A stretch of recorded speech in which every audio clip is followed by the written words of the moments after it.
దేవుని కొరకు అనేక ప్రాంతాలలో మరి వాక్యాన్ని అందించడానికి వారు మరి బహు విరివిగా దేవుని చేతిలో వాడబడుచున్న ఒక గొప్ప ఆయుధం అని వారిని దేవుడు ఎన్నుకున్నారు. అందుబట్టి దేవుని స్తుతిస్తున్నాం. వారి వాక్యంలోకి వెళ్ళే ముందు వాక్యం నిమిత్తం క్లుప్త ప్రార్థన రెవరెండ్ నిక్ భాస్కర్ గారు జరిగిస్తారు. ఆ తర్వాత దైవజనులు మనకు వాక్యాన్ని ఇస్తారు.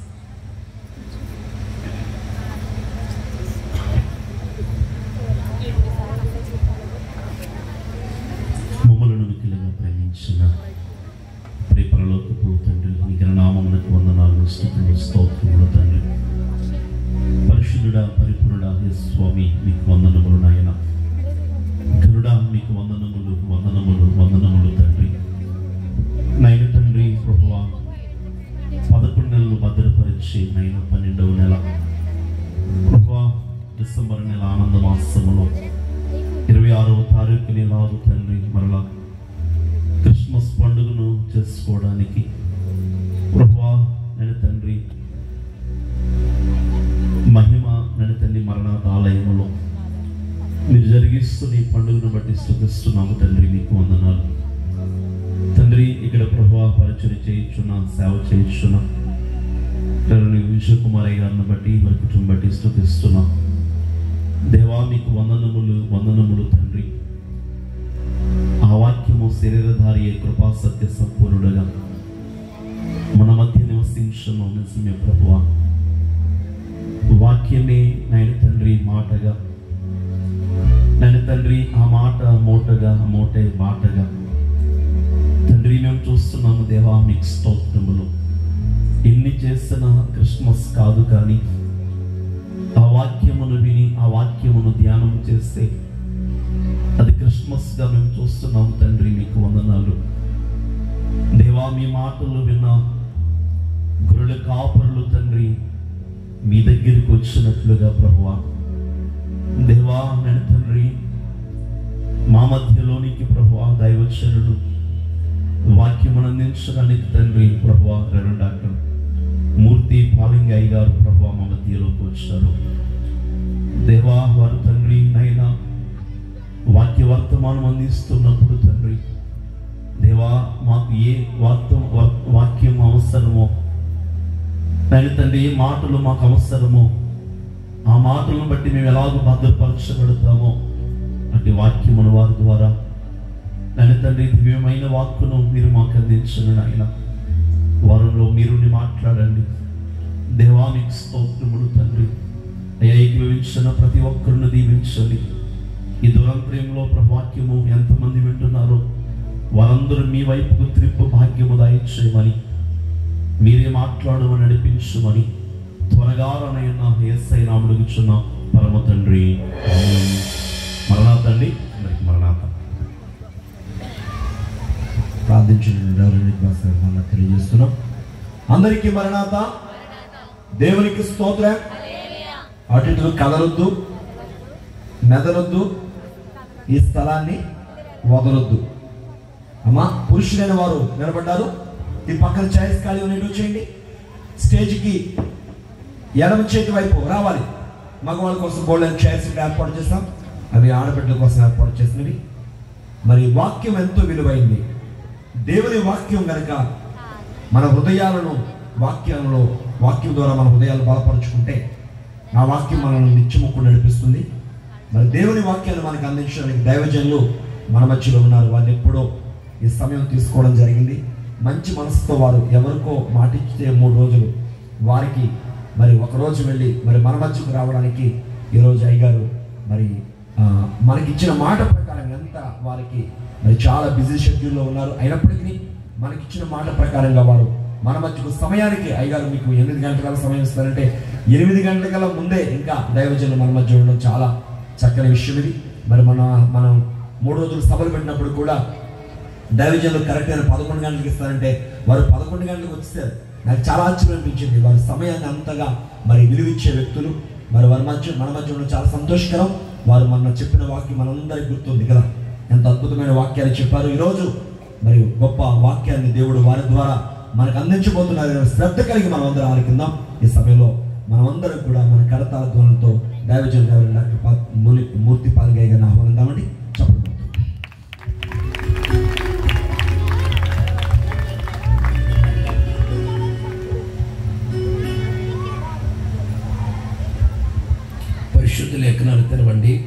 బైబిల్ గ్రంథాలు తెరిచి సుపరిచితమైన వాక్య భాగం యెషయా గ్రంథం 9వ అధ్యాయం 6వ వచన భాగాన్ని చదువుదాం. ఏలయనగా మనకు శిశువు పుట్టెను, మనకు కుమారుడు అనుగ్రహింపబడిన. చాలు. సభలో ఉన్న వారందరూ నాతో పలకండి మాట శబ్దంతో. మనకు శిశువు పుట్టెను, మనకు కుమారుడు అనుగ్రహింపబడెను. చాలు. తలలో వచ్చండి, ప్రార్థిద్దాం.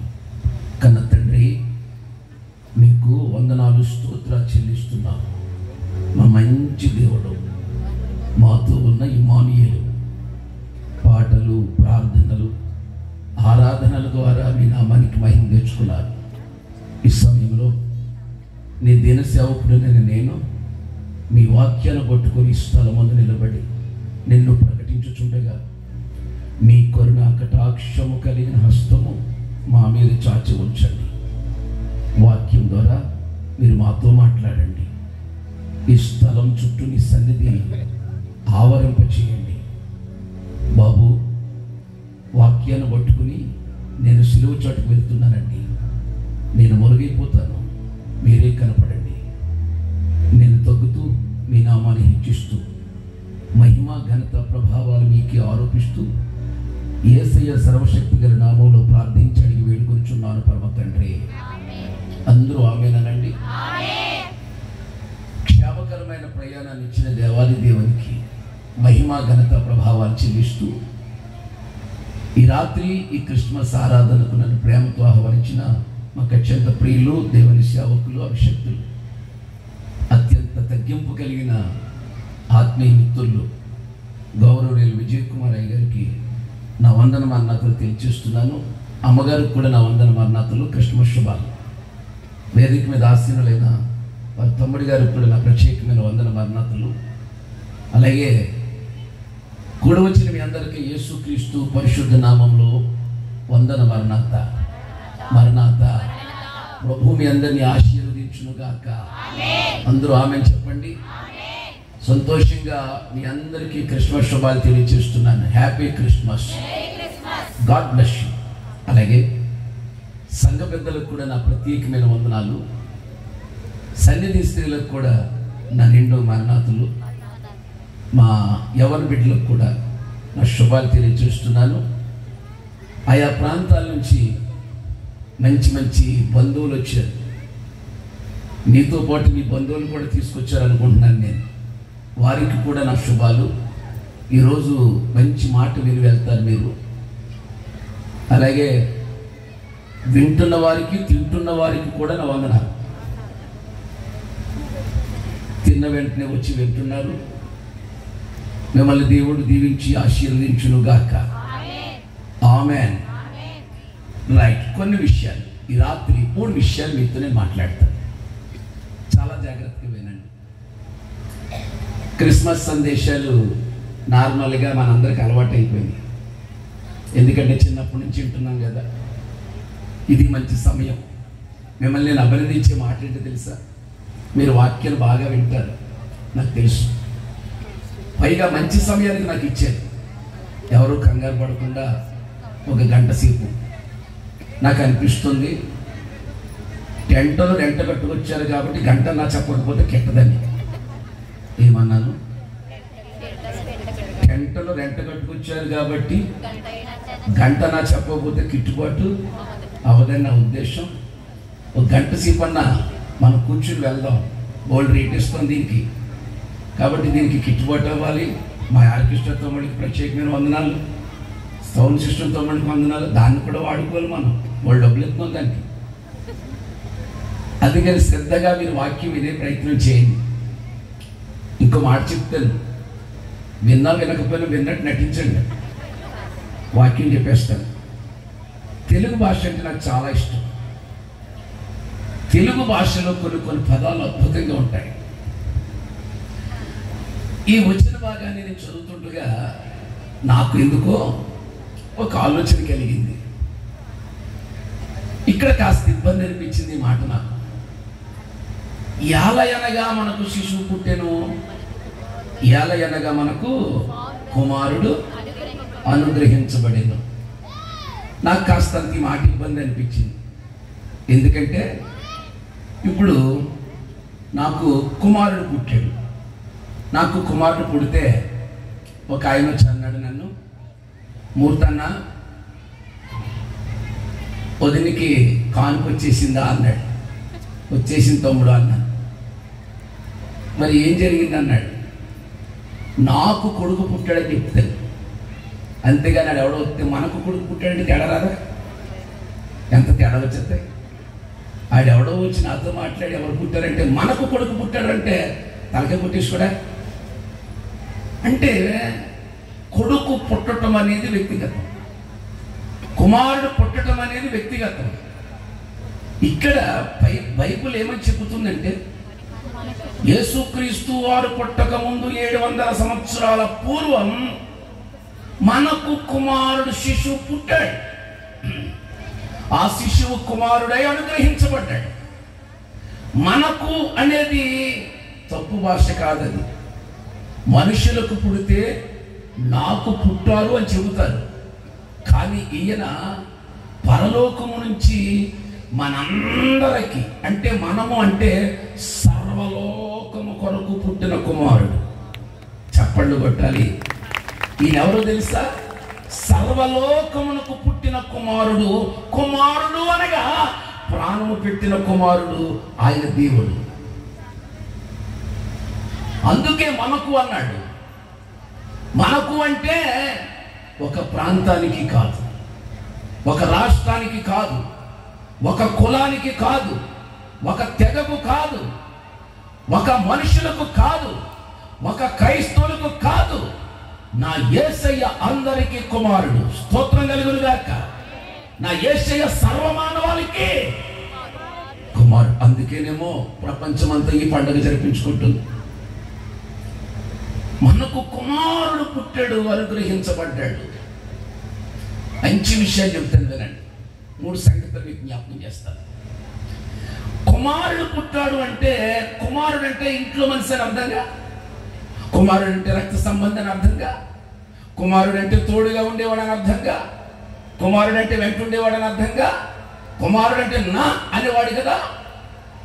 మరి ఈయన అలాంటి వాడే. మీ ఇంట్లో వాడు, నీ రక్త సంబంధి, నీకు తోడుగా ఉండేవాడు, నీకు భరోసాగా ఉండే అద్భుతమైన కుమారుడు ఈ దేవుడు. ఎలాంటి కుమారుడు ఈయన? కుమారుడు అనుగ్రహించబడ్డాడంటే మనం ఏమంటాం తెలుసా? ఎలా ఉన్నాడు? చెవులు ఎలాగున్నాయి, ముక్కు ఎలాగుంది, నోరు ఎలాగుంది అని అడుగుతాం మనం. బైబిల్ అడుగుతుంది ఇలాగా. మనకు కుమారుడు అనుగ్రహించబడ్డాడు అంటే, మనకు అంటే సర్వమానవాళికి అన్నాను కదా, సర్వలోకానికి అందించబడిన ఈ కుమారుడు ఎలాంటి వాడు? యోహాను సువార్త 3:16. దేవుడు లోకమును ఎంతో ప్రేమించాడు కాగా ఆయన తన అద్వితీయ కుమారునిగా పుట్టిన. అక్కడ ఒక్కొక్క మాట ఎక్స్ప్లెయిన్ చేస్తాను. కుమారుడు అనుగ్రహించబడ్డాడని చెప్పాడు కదా. ఎలాంటి కుమారుడు అంటే అద్వితీయ కుమారుడు అనండి మాట. అద్వానం కుమారుడు కాదు, అద్వితీయ కుమారుడు. ఈ మాటలోనే చాలా అర్థం దాకా ఉంది. అద్వితీయ కుమారుడు అంటే ద్వితీయము కానివాడు. ద్వితీయము కానివాడు అంటే ఇలాంటోడు మరొకడు లేడని అర్థం. మా ఇంట్లో 7 పిల్లలు, నేను ఇంటికి పెద్దోడిని. మా అమ్మకి 7 సంతానం. అంటే వారం, ఆదివారం నుంచి శనివారం దాకా మా పంపులో ఉన్నాం. నేను ఆదివారాన్ని ఇంటికి పెద్దోడిని. మా 3వ వాడు నాకులాగా ఉంటాడు. అందరూ అంటారు, అరే మూర్తిలాగా ఉన్నావు, నువ్వు మూర్తి తమ్ముడు అంటారు. అవునండి అంటాడు. ఆడికిలాగా 5వ ఉంటాడు. ఆడంటాడు, మీరు సీని గారు లాగా ఉన్నారు, సేమ్ సీని గారు తమ్ముడా? అవునండి అంటారు.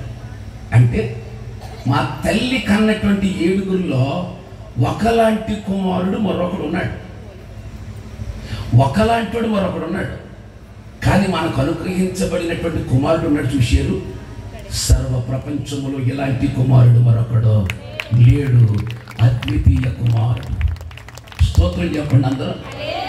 ఎలాంటి వాడు తెలుసు? ఈయన అద్వితీయ, ఇలాంటి కుమారుడు మరొకడు ఎందు వెతుకునా ఇలాంటి వాడు లేడు, ఎక్కడ చూసినా ఇలాంటి వాడు లేడు. ఎందుకో తెలుసా? బైబిల్ సెలవిస్తుంది, అతికాంక్షణీయుడట 10,000 మంది పురుషులలో ఏకైక వాడు, ఇలాంటి వాడు ఇంకెవడు? ప్రపంచంలో ఉన్న అందరినీ దేవుళ్ళు చోటకి తీసుకొచ్చి, మీలో ఎవడు పరిశుద్ధుడు అంటే చెయ్యెత్తగలిగిన కుమారుడు ఈయనొక్కడికే ఉంది ఆ పేరుతో, పరిశుద్ధుడైన కుమారుడు. అందుకే క్రిస్మస్ ఇంత గ్రాండ్గా జరుగుతుంది. మిమ్మల్ని ఎందుకు నేను ఆనందిస్తున్నానంటే ఇప్పుడు వాక్యం చెప్పడానికి ఇదే సరైన సమయం వాక్యం వినడానికి. ఇంకో విషయం చెప్పనా, క్రిస్మస్లోనే సువార్త వెళ్ళాలి. కారణం, ఉపవాస కూటాలకి రమ్మంటే ఎవరు రారు, సభలు పెడుతున్నావు రండంటే రారు. కానీ పండగ అంటే అందరూ వస్తారు, అందరూ ఉన్నారు, అందరూ వినే సమయం ఇది. కాబట్టి మంచి సువార్త అందించాలి, మన కుమారుడిని వాళ్ళకి అప్పగించాలి. స్తోత్రం చెప్పడం సార్. అద్వితీయ కుమారుడు అంటే ఇలాంటి కుమారుడికి ఎవరు లేరని అర్థం. అర్థమైందా? మనకు అంటే సర్వమానవాళికి ఎలాంటి కుమారుడు అంటే అద్వితీయ కుమారుడు. ఏం చేస్తాడు ఈయన? ఇంకొంచెం ముందుకు చదువు నాన్న. పుట్టిన వాని యందు విశ్వాసముంచు ప్రతి వాడును నశింపక నిత్య జీవము పొందినట్లు. ఇక్కడ దొరికింది మంచి మాట. మనకు అనుగ్రహించబడిన కుమారుడు, అలాంటి కుమారుడు మరొకడు లేడంటే ఏం చేస్తాడు ఈ కుమారుడు అంటే? నిత్య జీవాన్ని అనుగ్రహింపచేస్తాడట. నిత్యము జీవించే ఒక స్థలం ఉంది. ఇది స్థిరమైన స్థలము కాదు. మనకి భూమి మీదకి మనం ఎలాగొచ్చామో తెలుసా? యాత్రికులమును పరదేశులు. అద్దెకొచ్చాము ఇంటికి, మనం పాత్రలు పోషిస్తున్నాం. నేను మా నాన్నకి కొడుకు పాత్ర పోషించాను, తర్వాత తండ్రి పాత్ర పోషించాను, తర్వాత అన్నయ్య పాత్ర పోషించాను, తర్వాత మరి బావగారి పాత్ర పోషించాను. నేను ఒక్కడిని ఇన్ని పోషణలు ఉన్నాయి నా దగ్గర. నేను స్టేజ్ మీద ఇన్ని నాటకాలు ఆడుతున్నాను. తర్వాత నా కూతురికి పిల్లోడు పుడితే తాత పాత్ర పోషిస్తాను. నా కూతురికి పెళ్లి చేస్తే మామగారి పాత్ర పోషిస్తాను. మంచి పోషకుడు నేను. ఇవన్నీ అయిపోయిన తర్వాత, కాలం సంపూర్ణమైన తర్వాత శవం పాత్ర. చచ్చిపోతాను. చచ్చిపోవటం అంటే నా పాత్రలు అయిపోతే స్టేజ్ దిగిపోతాను. భూమి మీద ఉన్న ప్రతి ఒక్కడు పాత్రలు పోషిస్తున్నాడు. ఈ పాత్ర అయిపోయిన తర్వాత స్టేజ్ దిగిపోవాలి, పరదేశులము ప్రియులరని వెళ్ళిపోవాలి. అంటే ఉట్టుకొట్టుకుని ఊరేగడానికి ఇది స్థిరమైన స్థలము కాదు. మనకు స్థిరమైన స్థలం ఉంది. ఆ స్థలమే నిత్య జీవం, పరలోక రాజ్యం. అక్కడికి మనం వెళ్ళాలంటే అక్కడ నుంచి వచ్చిన ఆయనే మనల్ని తీసుకెళ్ళాలి. స్తోత్రం చెప్పండి ఒకసారి. నాది కొత్తపేట, మీదేమో మామిడి తోట. ఈ పేటకి తోటకి కలవాలంటే ఏం చేయాలి? మధ్యలో ఒకటి కావాలి. ఇప్పుడు కొత్తపేట గురించి మీకు తెలుసుకోవాలని ఉందనుకోండి, ఎవరు రావాలి? కొత్తపేట నుంచి వచ్చినోడే తెలియదు, వస్తే వాడు తీసుకెళ్ళగలడు. అదే పాతపేట నుంచి వచ్చినోడు కొత్తపేట తీసుకెళ్ళలేడుగా. సార్ మీ ఊరు నుంచి వచ్చారు కదా, మీ ఊరు స్పెషల్ ఏంటంటే, మా ఊర్లో పూతల రెక్కలు స్పెషల్, మా ఊర్లో పాలకోవ స్పెషల్, మా ఊర్లో మాంసం సగం రేట్ అని చెప్తాను నేను. అంటే మా ఊర్లో ఏముందో నేను అక్కడ జీవిస్తున్నాను కాబట్టి నాకు తెలుసు. నా ఊరు గురించి తెలుసుకోవటం వల్ల రూపాయి ఉపయోగం లేదు మనకి. కానీ ప్రతి మనిషి తెలుసుకోవలసిన ఊరు ఏదైనా ఉందంటే నిత్యరాజ్యం. ఆ నిత్యరాజ్యం ఎలాగుందో ప్రతి మనిషికి తెలియాలి. ఎందుకంటే మన స్థలము ఇక్కడ కాదు, మన పౌరస్థితి ఎక్కడుంది? పరలోకమని ఉంది. ఇక్కడ రేషన్ కార్డు ఉంటే ఉండొచ్చు, తీసేస్తే తీసేయచ్చు. నీ రేషన్ కార్డు ఎక్కడుందో తెలుసా? ఇక్కడ అమ్మఒడి ఉంటే ఉంటా, తీసేస్తే తీసేస్తారు. అమ్మఒడి అనగానే సంతోషించాం మేము. ఈలోగా ఏమైంది, కారు కొనుక్కున్నాను, రేషన్ కూడా తీసేసాను, అమ్మఒడి లేదన్నారు. మా పాప ఫీల్ అయింది, నా భార్య డబల్ ఫీల్ అయింది. ఏమంటే అమ్మఒడి తీసేసారు అని. ఫోన్లో ఏం చేస్తామని కర్మ అన్నాను. 2వ సంవత్సరం 13,000 అంట. ఆ టీచర్ అందే, ఆ సార్ గారు కారు మీ అత్తగారి పేరు మీ అమ్మగారి పేరు పెట్టినాను. నా కారు ఆవిడ పేరు పెడితే అమ్మఒడి పడుతుంది మా అమ్మాయికి. నేనన్నా నేను ప్రార్థన చేస్తే దేవుడు నా పేరుని ఇచ్చాడు, మీ అమ్మ తిరిగి తెలుసు వార్తకే నా పేరునే ఉంటుంది అన్నాను. అప్పుడు మరలా అమ్మఒడి రాలేదు మాకు. 2వసారి వచ్చింది నా భార్య, ఏమండి అమ్మఒడి మళ్ళీ తీసేసాడండి, కారు మీ అమ్మ పేరు పెడితే బాగుంటుందని. నేనన్నా నువ్వు ఫీల్ అవ్వమాకే, మొన్న సంవత్సరం చెప్పు, ఇదో సంవత్సరం నీకు అర్థం కాని విషయం కూడా చెప్తారు విను. అమ్మఒడి లేకపోయినా నాన్నఒడి ఉందన్నాను. ఈ నానండి అంది, పరలోకంలో నాన్న ఉన్నాడు, ఆయన ఒడి. నీకు తింగరదాన్ని నీకు మాట చెప్తాను, అమ్మఒడి ఏడాదికి ఒకసారి పడుతుంది, నాన్నఒడా ఎప్పుడు కూటానికి వెళ్తే అప్పుడే పడిపోద్దాను నన్ను. చప్పటి కూడా సంతోషించాలి. ఈ భూమి మీద నీ రేషన్ కార్డు ఉంటే ఉంటుంది, పౌరస్థితి పోతే పోతుంది, కానీ పరలోకంలో ఉన్నది స్టాండర్డ్. మన పౌరస్థితి ఏంటంటే పరలోకం. మనం ఉండే ఇల్లు ఎక్కడంటే పరలోకం, మనం ఉండే నివాసం అంటే ఎక్కడ పరలోకం. అందుకే నేను ఉండే స్థలములు మీరు వచ్చులాగిన మీ కొరకు స్థలము సిద్ధపరుస్తూ వెళ్తానన్నటువంటి ఆ కుమారుడు ఎందుకు వచ్చాడంటే, ఎందుకు అనుగ్రహించబడ్డాడంటే, పరలోక రాజ్యం తీసుకెళ్ళడానికి వచ్చి ఆయన 33.5 సంవత్సరాల భూమి మీద ఉండి పరలోక రాజ్యం గురించి మాట్లాడాడు. పరలోక రాజ్యం ఎలా ఉంది అలా ఉందని చెప్పుకుంటూ వచ్చాడు. ఇప్పుడు ఆ కుమారుడు ఎందుకు వచ్చాడు తెలుసా మనకి? ద్వితీయుడు అయినటువంటి ఆ కుమారుడు ఎందుకు వచ్చాడు తెలుసా? నిత్య జీవము అనుగ్రహించడానికి వచ్చిన కుమారుడు. ఆమేన్ చెప్పండి. పరలోకం తీసుకెళ్ళడానికి వచ్చిన కుమారుడు. నేను మరలా చెప్తున్నాను, మీరు వైకుంఠం అంటారు, మేము పరలోకం అంటాం. పరలోకంలో నిత్యత్వం ఉంది, అక్కడే ఉండాలి మనం. అక్కడికి తీసుకెళ్లాలంటే కుమారుడు కావాలి, తీసుకెళ్లేవాడు కావాలి. అందుకని తీసుకెళ్లేవాడైతే ఎలా రావాలట? మనం ఒక ఏనుగు వచ్చింది అనుకోని మన దగ్గరికి, మనతో మాట్లాడి పరలోకం ఉందని చెప్పి ఎన్ని ప్రయత్నాలు చేసినా అర్థమవుతుందా? తొండం ఇలా చూపించి కాళ్ళు పైకెత్తి అందనుకో అర్థమవుద్దా? అమ్మమ్మ ఆకలి అర్థం ఏదో తోసేతం దాంట్లో. అందుకని మనలాగా ఉండే ఒక మనిషి వచ్చి, మనలాగా మాట్లాడే ఒక మనిషి వచ్చి, మనతో తిరుగుతున్న ఒక మనిషి వచ్చి, మనతో సంభాషిస్తున్న ఒక మనిషి వచ్చి, మనకంటే బాగా బతుకుతున్న ఒక మనిషి వచ్చి, మనకులాగా పాపి కాకుండా పరిశుద్ధుడైనటువంటి ఒక మనిషి వచ్చి మనతో తిరుగుతూ చెబుతుంటే అప్పుడు మనకు అర్థమవుతుంది. అందుకే మానవ రీతిగా దేవుడు మానవుడు అయ్యాడు, మన మధ్యలో తిరిగాడు, నిత్య జీవాన్ని తీసుకెళ్ళడానికి అనుగ్రహించబడిన అద్వితీయ కుమారుడు. గట్టిగా కొట్టేసి అనుమానపడకండి. కొట్టాలనుకుంటే ఎవరిని ఆలోచించక్కర్లేదు, ఫ్రీగా కొట్టేయండి అంతే. మధ్యలో ఏగలను చెప్తాయి, దోవలను చెప్తాయి. నిత్య జీవం ఇస్తాడట కుమారుడు. అంటే నా ఉద్దేశ ప్రకారం నరకాన్ని తప్పిస్తాడు. నరకాన్ని తప్పించడానికి ఆయన రావాలా? ఎలా తప్పించబడతావు నరకం? ఆయన వచ్చి ఏం చేశాడు? ఆ కుమారుడు చేంజ్ చేశాడు. మీకు మాట చెప్తా, మీకు ఇప్పుడు తెరవండి. హెబ్రీయులకు రాసిన పత్రిక 2వ అధ్యాయం 14వ వచనం. హెబ్రీయులకు రాసిన పత్రిక 2:14. కాబట్టి ఆ పిల్లలు రక్తమాంసములు గలవారైనందున ఆ ప్రకారమే మరణము యొక్క బలము గలవారిని, అనగా అపవాదిని మరణము ద్వారా ఆగండి. అక్కడ దేని ద్వారా? అందరూ చెప్పండి మాట. దేని ద్వారా? మరణము ద్వారా అనండి. మరణము ద్వారా. పాయింట్ నోట్ చేసుకోండి. అపవాదిని నశింపచేయుటకు జీవిత కాలమంతయు మరణ భయము చేత దాస్యములకు లోబడిన వారిని విడిపించుటకు ఆయన కూడా రక్త మాంసములలో పాలివాడయ్యాడట. అబ్బా, ఎంత అద్భుతమైన మాట అండి ఇది. దీనిలో ఎంత సత్యం దాగుందో తెలుసా? కన్యమేరి గర్భమందు పుట్టాడంటాం కదా మనం. పుట్టినోడికి ఏముంటాయి? రక్త మాంసాలు ఉంటాయి. అవునా? పుట్టిన పిల్లోడికి ఏముంటాయి? రక్తం ఉంటుంది, మాంసం ఉంటుంది. ఇప్పుడు యేసు ప్రభుకి రక్త మాంసాలు అవసరమా?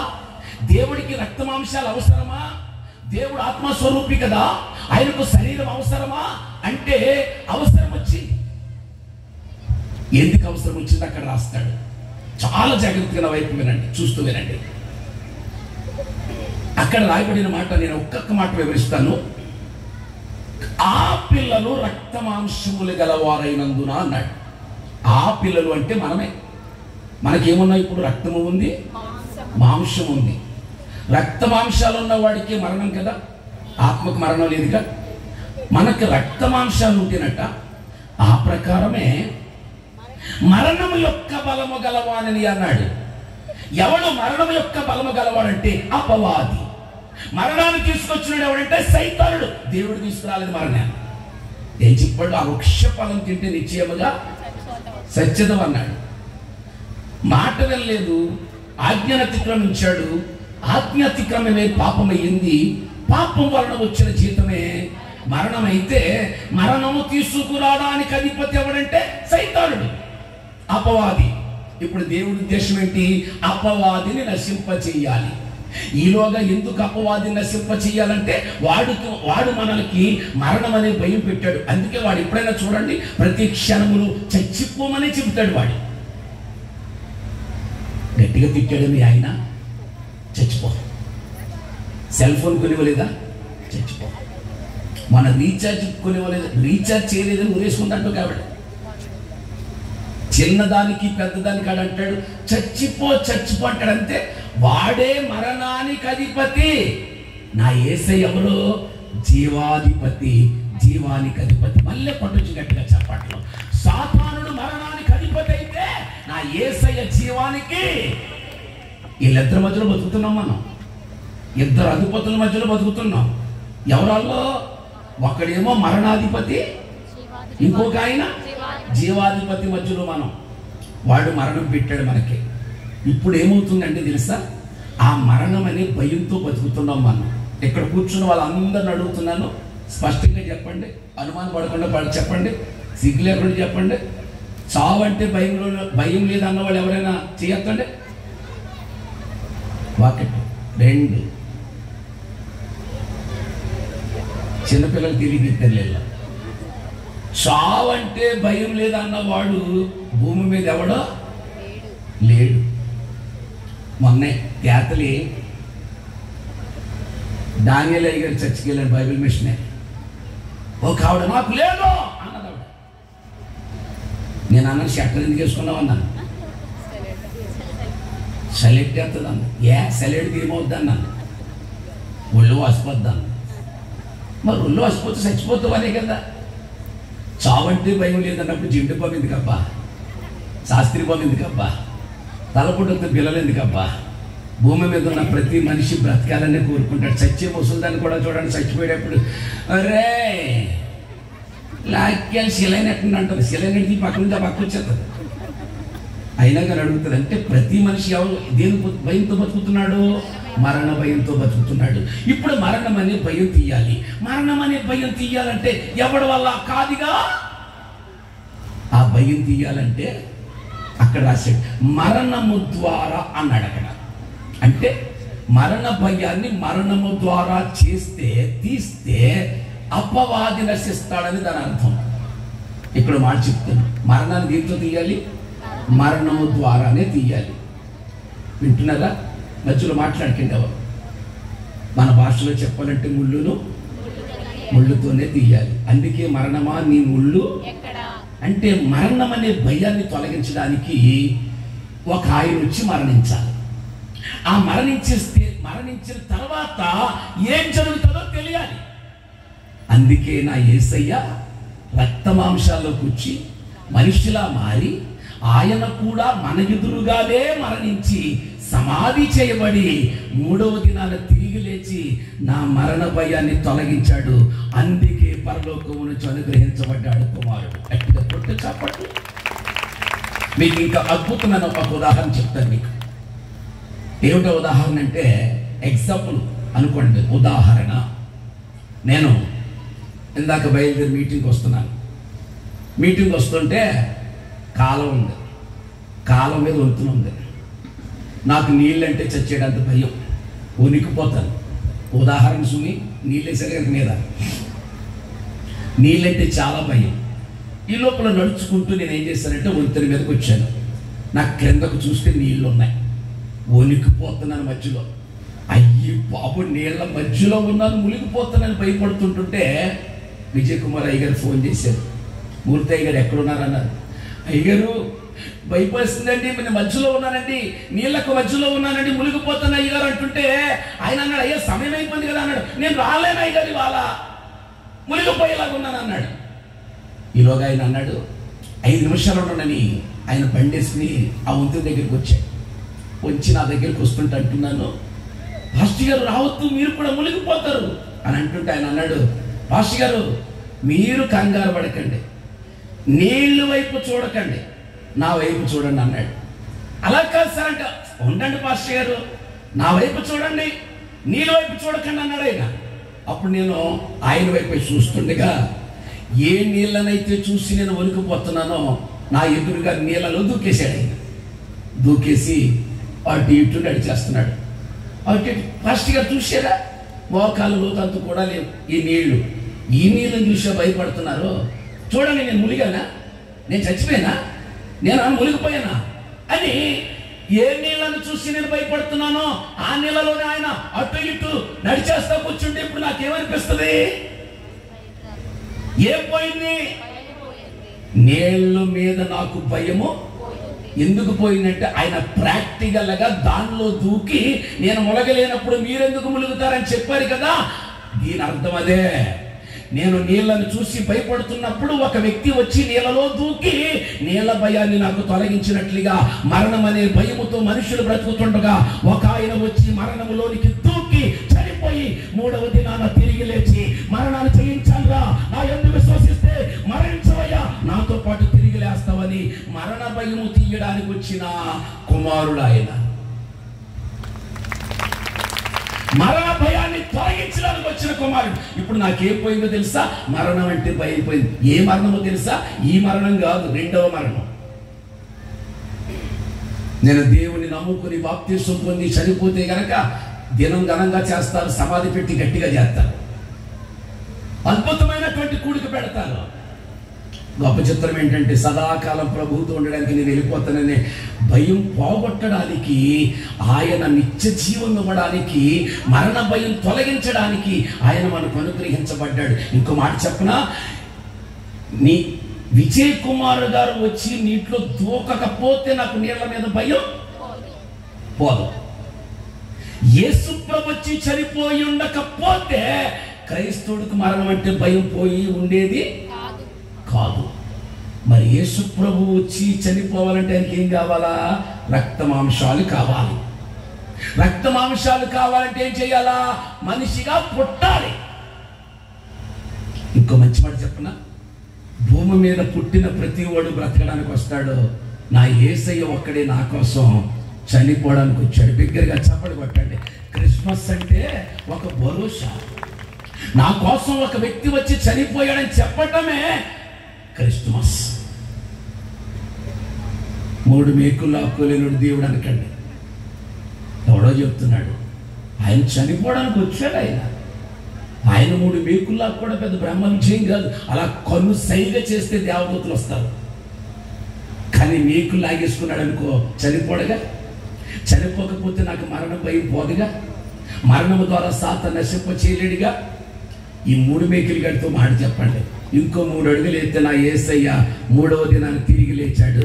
అక్కడ దాకా వెళ్ళట్లేదు, అక్కడ దాకా వెళ్ళట్లేదు. 3 మేకులకి నేను అందుకని మాట చెబుతాను, మామూలు కుమారుడు కాదు, నా అద్వితీయ కుమారుడు. ఎందుకు వచ్చాడు తెలుసా? నరకం తప్పించడానికి వచ్చిన కుమారుడు. ఇక్కడ కాసేపు ఆగుదాం. కుమారుడు కుమారుడు అంటుంటే నీ కుమారుడు కూడా గుర్తుకొస్తున్నాడు కదా. ఒక విషయం అడుగుతాను మిమ్మల్ని, మన కుమారుడికి ఆ కుమారుడికి తేడా ఏంటి? నేను ఇక్కడ దాకా 3 విషయాలు చెప్పాను. కుమారుడు అనుగ్రహించబడ్డాడు అందరికీ. ఎలాంటి కుమారుడు అంటే అద్వితీయ కుమారుడు. ఇలాంటి కుమారుడు ఎవరికే ఉండడు. ఎందుకు అనుగ్రహించబడ్డాడంటే నరకము నుండి తప్పించడానికి, మన కోసం చనిపోవడానికి, నిత్య జీవం ఇవ్వడానికి అనుగ్రహించబడిన కుమారుడు. ఇప్పుడు మీ అందరినీ ఒక ప్రశ్న అడుగుతాను. మనందరి కడుపులో కొడుకే పుట్టాలని కోరుకున్నాం. నాకు కూడా 10 సంవత్సరాల దాకా పిల్లలు లేదు. 10 సంవత్సరాలు అయిన తర్వాత నాకు భార్య గర్భఫలం ఇచ్చాడు. చాలామంది అడిగేవారు, ఏమని తెలుసా, పాస్టర్ గారు 10 సంవత్సరాల తర్వాత బిడ్డలను ఇస్తున్నారు కదా, ఆడబిడ్డ కావాలా మగబిడ్డ కావాలా అనేవారు. నేను ఫస్ట్ కాన్పు నేనేమనేవాడిని తెలుసా, లోపల అనుకునేవాడిని మగ పిల్లడు పుడితే బాగుండు సేవకుడు అవుతాడు, మగ పిల్లడు పుడితే బాగు సేవకుడు అవుతాడని మనసులో అనుకుని దొంగ నాటకాలు ఆడేవాడిని బయట. ఏమనేది, ఎవరైనా పర్లేదంటే అందరూ ఇలాంటి దొంగ అసలేసిన వాళ్ళే. ఫస్ట్ కాన్పులు అందరూ ఎవరిని కోరుకుంటారు తెలుసా, మగపిల్లోడు కోరుకుంటారు. మగపిల్లోడే కనుక పుట్టాడు అనుకోండి, నెక్స్ట్ ఆడపిల్ల పుట్టినా పర్లేదు, మగపిల్లోడు పుట్టినా పర్లేదు.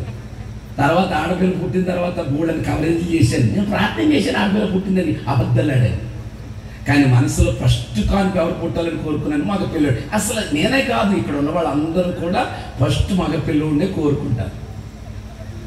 ఒక ఆయన ఫోన్ చేశాడు, పాస్టర్ గారు మీరు మా అమ్మాయి కోసం ప్రార్థన చేశారండి, బిడ్డ పుట్టిందండి అన్నాడు. నేను అన్నాను, ఆడా మగ అన్నాను. మైనస్ అండి అన్నాడు. మైనస్సా? నాకు అర్థం కలిగి కోడి భాష ఏంటో. మైనస్ ఏంటయ్యా అంటే, తెలీదా పాస్టర్ గారు ఆడపిల్ల అన్నాడు. ఓ ఆడపిల్ల అంటే మైనస్, మగపిల్లోడు అంటే ప్లస్. ఎలాగన్నాను, అదేనండి ఆడపిల్ల అనుకోండి మన దగ్గర డబ్బంతా పట్టుకెళ్ళిపోతుంది కట్నం రూపంలో, అదే మగనప్పుడికైతే పట్టుకొస్తాడు. అంటే మగోడైతే ప్లస్, ఆడపిల్ల ఇదేది బ్యాటరీయా ప్లస్ మైనస్ అనడానికి? నేను మాట చెప్తాను. ఎందుకు ఈ మాట అన్నారంటే పెద్దలు, కుమారుడు పుట్టి తలకూరు పెడితేనంట పున్నామ నరకం నుంచి తప్పించబడతామంట. పూర్వీకులు పెట్టిన మాట. ఆ దారుణం ఎక్కడ ఉందంటే భారతదేశానికి ఏముంది, అమెరికాకి లేదు. భారతదేశం సాంప్రదాయం కలిగినది, తర్వాత ఆయా రీతిలుగా అనేకమైనటువంటి వతాసులు కలిగిన దేశం కాబట్టి కొంతమంది రాసిన పురాణాలలో కొడుకు పుట్టిన వాళ్ళందరూ, కొడుకే పుట్టి గనక తలకూరు పెడితే వాళ్ళందరూ స్వర్గానికి వెళ్తారు, అందుకే కొడుకు పుట్టాలంటారు. అందుకే చూడండి, ఎవరైనా చనిపోయారు కానీ కొడుకు అమెరికాలో ఉన్నా సరే వచ్చేదాకా ఉంచుతారు, అది పెడితే స్వర్గానికి వెళ్తాడని. నాకు అక్కడ కాస్త అర్థం కాల. మరి ఇప్పుడు కొడుకు పుట్టి వాడి తలగడి పెడితే, తలకురువు పెడితే స్వర్గానికి వెళ్ళిపోతూ నువ్వు ఆడపిల్లను కనుగొన్నవాడు, నేను ఎక్కడికి వెళ్తాను? నరకానికి వెళ్ళిపోతానా? ఈ సిద్ధాంతం తప్పు. ఇంకో మాట అడుగుతాను మిమ్మల్ని, నిజంగా కొడుకే పుట్టాడు అనుకోండి, మన ఒక ఆవిడ అంటుంది, అడ్డాల్లో ఉన్నని చెప్పే బిడ్డలో గడ్డాలు వచ్చాక బిడ్డలు కాదండి. ఇక్కడ మాట్లాడుతుంది, మీ అందరిని అబద్ధం ఆడుకొని చెప్పండి, మన కడుపున పుట్టిన కొడుకు కుమారుడు నరకం తెప్పిస్తాడా తప్పిస్తాడా? అర్థం కాలేదా? ఇంటికి వెళ్ళాక మీరు అలాగన్నారంటే నాకు కోటింగ్ ఇచ్చేస్తాడు మీ భయం. మన కడుపున పుట్టిన కుమారులు నరకాన్ని రప్పిస్తారా తప్పిస్తారా అంటే ఖచ్చితంగా రప్పిస్తారు. కానీ పరలోకం నుంచి మనకు అనుగ్రహించబడిన కుమారుడు ఉన్నాడు చూసారా, నరకానికి వెళ్లకుండా తన ప్రాణాన్ని అడ్డుపెట్టి స్వర్గానికి తీసుకెళ్తాడు. అందుకే అనుగ్రహించబడిన కుమారుడు. గట్టిగా కొట్టండి, చప్పట్లు తిన్నది ఇక్కడ రౌండ్ ఇచ్చు. సెకండ్ రౌండ్ కూడా ఉంటుంది, గట్టిగా కొట్టండి. మొన్నే చదివాను నేను, 4వ తరగతి చదువుతున్నాడు కుర్రాడు. వాళ్ళ నాన్న డాడీ సెల్ చూస్తున్నాడు. వాడు ఇలాగా సాధ్యం అయిపోయింది. వాళ్ళ అమ్మ వంట చేస్తుంది. వెళ్ళి అడిగాడు, మమ్మీ సెల్ ఇవ్వనాక అన్నాడు. ఎందుకు అక్కడి నుంచి చూస్తున్నావు, సెలవు ఇస్తే నరకం చూపించేస్తావురా, సెల్లనేవి కాదువా అని చెప్పి సెల్ల వాటి మీద ఎట్టేసింది. 3 సార్లు అడిగాడు, తీస్తావా తీవని. నేను తీను అదవా అంద అనేటప్పటికి అటు ఇటు చూసి కత్తి పెట్టి ఉంది అక్కడ. ఆ కత్తి పెట్టించుకుని వంట తయారు చేస్తున్న అమ్మ మీద 3 ఇట్లు వేసేసాడు. కత్తి పెట్టించుకుని 18 కుట్లు పడ్డాయి. డాక్టర్ కుడతా అన్నాడు, ఎవడు కోసేసాడు అన్నాడు. మా పనికి మళ్ళీ ఏదో కోసేసాడు. అయ్యి బాబు కత్తి పెట్టి చినేసేయడానికి ఏం చేసావమ్మా అన్నాడు. సెల్ ఫోన్ ఇవ్వలేదని కత్తి చినేసేసాడండి బాబు. ఆడు పుట్టినప్పటి నుంచి నేను నరకం అనుభవిస్తున్నాను అంది. లేరా ఇలాంటి కొడుకులు? మనవాళ్ళు లేరా? బద్దలు కూడా వేస్తారు అప్పుడే కొన్నటి. మన ఎవరిని చూశాను నేను, ఆడు సెల్ ఫోన్ అలవాటు అయిపోయింది. ఎత్తట్లో అంటాడు. నరకాన్ని చూపించే కొడుకులు మనకుంటే నరకాన్ని తప్పించే ఇలాగ నరకాన్ని తీసుకెళ్లే కొడుకులు ఉంటారనే సర్వలోకనాథుడైన యేసుక్రీస్తును మనకు కుమారుడిగా అనుగ్రహించబడ్డాడు. ఇలాంటి కుమారుడు నరకాన్ని తప్పించే కుమారుడు, నిత్య జీవం ఇచ్చే అద్వితీయ కుమారుడు. గట్టిగా చెప్పండి కూడా సంతోషించాడు. చాలా మందిని చూస్తాం, ప్రతి కుటుంబంలో కొడుకుంటే అఫ్కోర్స్ అందరూ అలా ఉంటారని చెప్పలేను, కానీ మంచివాళ్ళు కూడా ఉంటే మీరు ధన్యులు. 70% ఈ మాట చెప్తారు, మా కొడుకు నరకం చూపించేస్తున్నాడండి. ఆడు బయటికి వెళ్ళి వచ్చాడంటే ఏ గొడవ పట్టుకొస్తాడో మాకు తెలియట్లేదండి. ఆడు దేని ప్రేమిస్తాడో తెలియదండి. పెళ్లి చేయకపోతే ఎవరు నరికేస్తాడో తెలియదండి. దిశా చట్టాలు పెళ్లి కాని కుర్రోళ్ళు అండి, యవన ప్రాయంలోనే ఇంటర్మీడియట్ డిగ్రీ చదువుతున్న కుర్రోళ్ళు 4 కలిపితే ఒక అమ్మాయిని పాడు చేసేస్తే దానికి కారణం దిశా చట్టం బయటకు వచ్చింది. కన్న కొడుకులు నరకం చూపించారని స్టేట్మెంట్ ఇచ్చారు. కన్న కొడుకు దొంగ అయిపోయి ఇంటికి రోజు పోలీసులు వస్తుంటే నిద్ర లేనటువంటి పరిస్థితుల్లో నా కొడుకు నరకాన్ని చూపిస్తున్నాడని చెప్పే తల్లులు ఉన్నారు. వాస్తవం కూడా జరుగుతుంది. మరి పరలోకం నుంచి మనకు అనుగ్రహించబడిన కుమారుడు ఏనాడు గొడవలు పట్టిరాడు, ఏనాడు ఏడిపించడు. ఆయన ఇంట్లో ఉంటే ఎంతో సంతోషం. ఆయన ఉంటే పోలీసులు రారో, పరలోకంలో వచ్చి దేవదూతలు వచ్చి ఇంట్లో ఉంటాయి. గట్టిగా చప్పట్లు కొట్టండి ఆ మాటలతో. అలాంటి కుమారుడు మనకి అనుగ్రహించబడ్డాడు. అందుకన్నాడు అందరికీ కుమారుడైన, అందరికీ కుమారుడు అంటూ పేర్లు చెప్పాడు అక్కడ. ఆశ్చర్యకరుడు, ఆలోచనకర్త, బలవంతుడైన దేవుడు, నిత్యుడగు తండ్రి, సమాధానకు అధిపతి యొక్క తండ్రి అని అతనికి పేరు. ఇన్ని కలిపితే పేరులు అంటారా? పేరు అంటారా? ఇన్ని కలిపితే ఏమంటారు? పేరులు అనాలి. పేరులు అనకుండా పేరు అన్నాడంటే ఇవన్నీ కలిపి ఒక్కడే, అందరికీ కలిపి ఒక్కడే. స్తోత్రం చెప్పాలి ఒకసారి. అన్నీ కలిపి ఒక్కడే, అందరికీ కలిపి ఒక్కడే. ఆయనే మనకు అనుగ్రహించబడిన కుమారుడంటే దేవుడు. సర్వమానవాళికి కుమారుడైన. అందుకే దేవదూత వచ్చి గొర్రెల కాపరి చెప్తుంది, ప్రజలందరికీ కలగబోవు. అది ప్రజలందరికీ అంటే ఆయన అందరికీ కుమారుడు. 3 విషయాలు చెప్తాను అనగా, ఎవరికి కుమారుడయ్యాడు యేసుక్రీస్తు? చాలా అద్భుతమైన 3 విషయాలు చెప్తాను, జాగ్రత్తగా వినండి. మొదటి భాగమైంది, ఆయన కుమారుడు, అనుగ్రహించబడిన కుమారుడు. ఎలాంటి కుమారుడట? అద్వితీయ. అంటే అలాంటి కుమారుడు ఎవడు లేడు. ఏం చేస్తాడో కుమారుడు అంటే? నరకాన్ని తప్పిస్తాడు, నిత్య జీవాన్ని ఇస్తాడు. అందుకని తన ప్రాణాన్ని పెట్టడానికి రక్తమాంసములో పానివాడయ్యాడు. ఇది కుమారుడు యొక్క చరిత్ర. అయితే ఇప్పుడు నేను 3 విషయాలు చెప్తాను కదా, ఈ 3 విషయాలలో ఆ కుమారుడు ఎవరికి కుమారుడయ్యాడు? చాలా మంచి విషయాలు. ఎవరికి కుమారుడయ్యాడో ఒక్కొక్క విషయాన్ని చూపిస్తాను. నెంబర్ 1, మత్తయి సువార్త 15వ అధ్యాయము 28వ వచనం. 15:28 చదువుతల్లి. అందుకు యేసు అమ్మా నీ విశ్వాసము చాలు చాలు చాలు చాలు. ఇక్కడ యేసు ప్రభు వచ్చి ఒక ఆవిడ అన్నాడు, అమ్మా అన్నాడు. మీరు కూడా అనండి, గట్టిగానండి. ఎడం పక్కులు కుడి పక్కులు కలిసానండి. అమ్మా కాదు, అమ్మా అన్నాడు. ఒక ఆవిడ్ని చూసి ఆవిడ దగ్గర వచ్చిన తర్వాత ఆమెను అన్నాడు, అమ్మా అన్నాడంటే యేసు ప్రభు ఆమెకి ఏమవుతాడు? మాట్లాడాలి, కుమారుడు అవుతాడు. స్తోత్రం చెప్పండి ఒకసారి. ఆమెను చూసి అమ్మా అన్నాడంటే యేసయ్య ఆమెకి ఏమయ్యాడంటే కొడుకయ్యాడు, కుమారుడయ్యాడు. ఎవరామె? కానాను స్త్రీ. ఏం జరిగింది కానాను స్త్రీకి? ఒకే ఒక్క కూతురు ఉంది, దయ్యం పట్టింది. ఇప్పుడు కూడా మన కూతురికి దయ్యాలు పడుతున్నాయి. సెల్ ఫోన్ దయ్యం, ప్రేమ దయ్యం, టీవీ దయ్యం, పానీపూరి దయ్యం, ఫాస్ట్ ఫుడ్ దయ్యం, బిర్యానీ దయ్యం.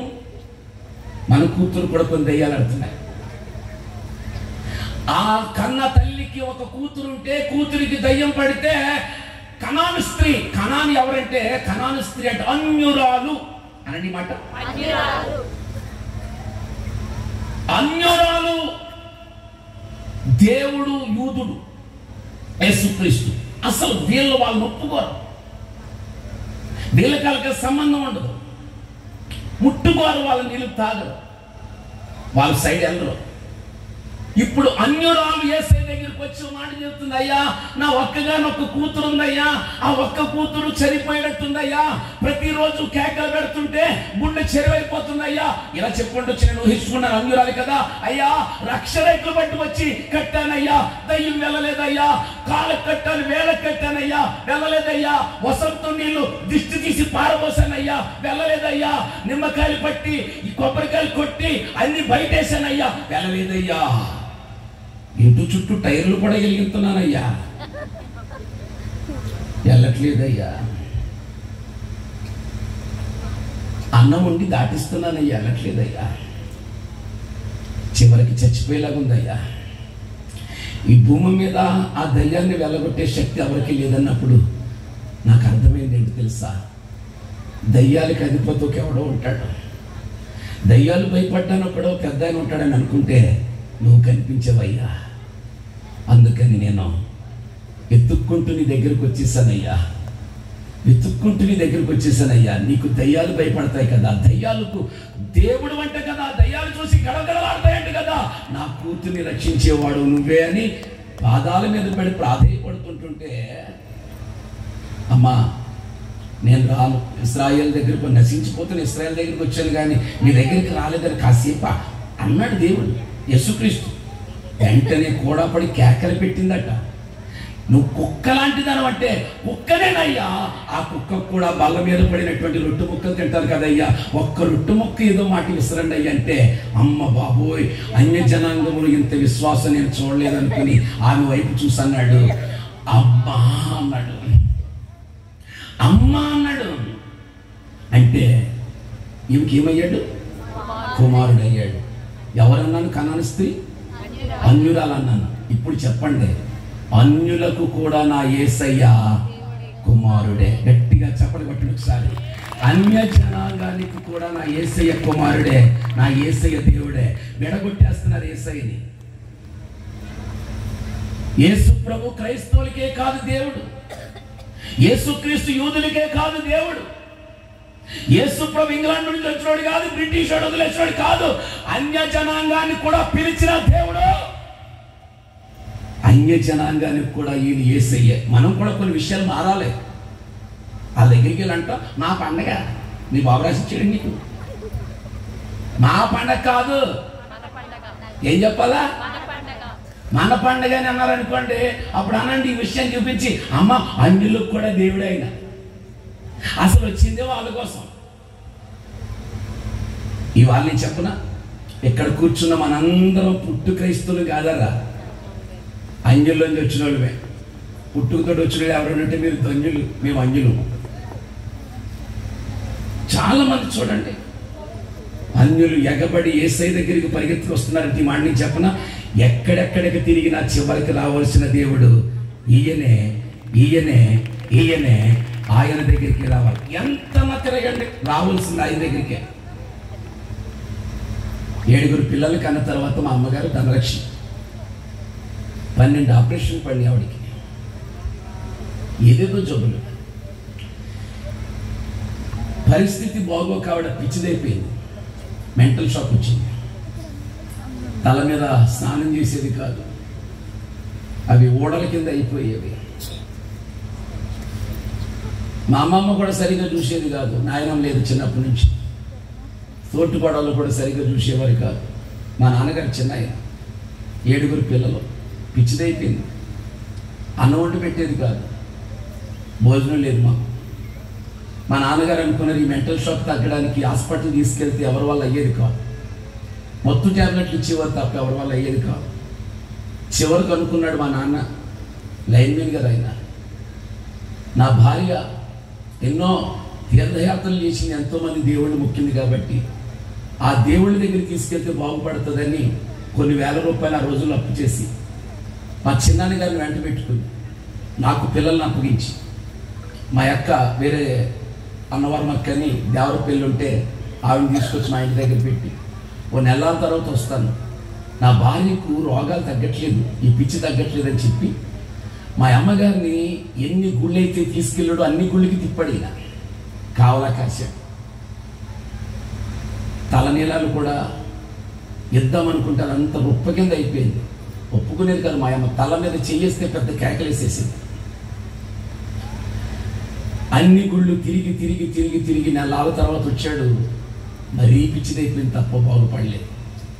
ఎవడో సలహా ఇచ్చాడు, రామారెడ్డి గారి హాస్పిటల్ రాజమండ్రి వెళ్తే మానసిక వైద్యుడైన బాగు చేస్తాడని వెళ్తే ఆయన మా తల్లి గారికి వైద్యం చేశాడు. చేసిన తర్వాత బాగుపడటం పక్కన పెడితే పారిపోయేది. ఒకసారి రాజమండ్రి అంతా తిరిగింది, మేము వెతికి పట్టుకున్నాం. చివరికి నిర్ధారించింది ఏంటంటే ఈ పిచ్చి ముదిరిపోయింది మనుషుల వాళ్ళు కాదయ్యా చంద్రరావు, పైగా నీ భార్య అన్నం కూడా తింటలేదు, చచ్చిపోద్ది, ఒక వారం రోజుల కంటే ఎక్కువ బతుకు తీసుకెళ్ళిపోండి అన్నారు. చిన్న పిల్లలు మేము, ఆఖరిదైతే పాలు తాగే పిల్ల, డబ్బా పాలు పట్టిస్తున్నారు చిన్నారికి. సరేలోగా మా అమ్మగారిని తీసుకొచ్చాం ఇంటికి. మా నాన్నగారు పనికి వెళ్తూ మా అమ్మగారిని పట్ల మంచానికి, తాడి చెట్టు తడపలు ఉంటాయి కదా, ఉడపలో తడపలు అంటారు, 4 కాళ్ళకి 2 కాళ్ళు 2 చేతులు బిగించి కట్టేసి వెళ్ళిపోతుండేవాడు. నేను చిన్నప్పటి నుంచి భక్తుడిని, సండే స్కూల్లో పెరిగాను. నేను గదిలో గదిలోకి వెళ్ళి ప్రార్థన చేసుకుంటుంటే మొదటి రోజున మా అమ్మగారు మా నాన్నగారు వెళ్ళిపోయిన మధ్యాహ్నం ఆవిడ ఇప్పుకుని వచ్చేసింది. అయ్యి బాబు పిచ్చి తిప్పుకుని వచ్చేసింది అని తీసుకెళ్ళి మా నాన్నగారు తీసుకొస్తే మళ్ళీ కట్టేశాడు. 2వ రోజున కూడా కట్టేశాడు. పిచ్చిది చచ్చిపోద్ది. వెళ్ళిపోయాడు మా నాన్నగారు. 2వ రోజున కూడా ఇప్పుకుని వచ్చేసి నన్ను పిలుస్తుంది, ఒరే పెద్దడా అని పిలుస్తుంది. అయ్యి బాబు మళ్ళీ పిచ్చిది ఇప్పేసుకుని వచ్చేసిందని మళ్ళీ మా నాన్నగారు తీసుకొస్తే కట్టేశాడు. 3వ రోజున సాయంకాలం అయింది. సాయంకాలం అయిన తర్వాత పండుకున్నాం. మా అమ్మను కట్టేసాం. 3వ రోజున మళ్ళా కొట్లు విప్పుకుని వచ్చేసింది. ఎంత పీతముళ్ళు వేస్తున్నాడంటే కోసినా సరే రావా కొట్లు. వచ్చేసింది. వచ్చేసిన తర్వాత మా నాన్న పిలుస్తుంది, నన్ను పిలుస్తుంది, అరే పెద్దోడా బుద్ధిగా కేకేసి చంద్రరావు అని కేకేసింది మా నాన్నగారు. చంద్రరావు పెద్దడా అని కేకలేస్తుంటే రే పెద్దడా రే అమలేశ్వరట్టు చూడా అన్నాడు. నేను గబగబా వెళ్ళి మా అమ్మను పట్టుకున్నాను. పట్టుకుంటే ఉండరా ఏంట్రా బిగించి పెట్టేసుకుంటున్నావు నాన్నేడంది. అమ్మ లోపల ఉన్నాడమ్మా, నువ్వు ఎందుకు ఇప్పేస్తున్నావు అమ్మంటే నాన్న పిలవరా అంది. నాన్న అమ్మ పిలుస్తుందంటే గబగబా పరిగెత్తుకొచ్చాడు. ఏంటో చెప్పు, నీ బాధ చెప్పు, ఏంటి చెప్పంటే చంద్రరావు నా మీద సీరియస్ అవ్వకు చంద్రరావు, ఎన్నాలేంది చంద్రరావు, నా పిల్లలు ముట్టినంత కాలమైంది, నేను చూసేంత కాలమైంది, ఎందుకు నన్ను పిచ్చిదాలో చూస్తారు, నాకు పిచ్చింది అనుకుంటున్నావా, 3 రోజుల నుంచి మిమ్మల్ని కౌగిలించుకుందామని వస్తున్నాను, కొట్లిప్పుకున్నాను, నువ్వంటావేంటి, ఎవడో ఒక ఆయన వచ్చి నా కొట్లిప్పేస్తున్నాడు, ఎవడో తెల్లగా ఉన్న ఒక వ్యక్తి వచ్చి నా కాళ్ళ కొట్లిప్పేస్తున్నాడు, ఇప్పుడు మిమ్మల్ని కౌగిలించుకుందామని వస్తుంటే నన్ను పిచ్చిదాన్ని మళ్ళీ కట్టేస్తున్నారంటే మతిపోయింది మాకు. ఏంటి రాత్రి వేళ ఈ శోధన ఏంటి ఇలా మాట్లాడుతుంది ఏంటి అనుకునేసరికి నేను అడిగాను, అమ్మా నిజంగా నీ కొట్లు నువ్వు ఒప్పుకోలేదా? నేను ఒప్పుకోలేదురా, నువ్వు రోజు ప్రార్థన చేస్తున్నావు కదా, ఆ యేసుక్రీస్తు వస్తున్నాడు నా దగ్గరికి, ఆ యేసుక్రీస్తు వస్తున్నాడు, ఆయన నా కొట్లిప్పేశాడు, నేను బాగుపడ్డాను రా. నిజంగా కూర్చుని మా అమ్మతో మాట్లాడితే మా అమ్మ అంది, చంద్రలో నాకు పని చేసి పెడతావా, కాస్త పొయ్యి మీద వేడి నీళ్ళు పెట్టమంటే గబగబా పంచలోకి వెళ్ళి వేడి నీళ్ళు పెట్టాడు. వేడి నీళ్ళు శుభ్రంగా తల స్నానం చేసింది మా అమ్మ. మంచి బట్టలు కట్టుకుని వచ్చింది. ఆకలిస్తుంది అన్నం వండుతానే అంది. 6 నెలలైంది అన్నం తిని. అన్నం వండి చాలు పెట్టి మా అందరిని కూర్చోబెట్టి కౌగిలించుకుని ఒక్క మందు వాడకుండా, ఒక్క ట్యాబ్లెట్ వేసుకోకుండా చచ్చిపోయేటంత దేవుడి కొరకు సాక్షిగా మిగిలిపోయింది. చచ్చేటంత వరకు దేవుడి కొరకు సాక్షిగా మిగిలిపోయి సాక్ష్యం ఏం చెప్పాడో తెలుసా మా అమ్మ? ఇంతకాలం నేను ఎక్కడెక్కడికో తిరిగాను, జీవం గల దేవుని పక్కనే పెట్టుకొని కాదనుకున్నాను. కాదు కాదు కాదు కాదు, జీవమైన దేవుడు ఒక ఆయన ఉన్నాడు. ఆయనే నన్ను రక్షించాడు.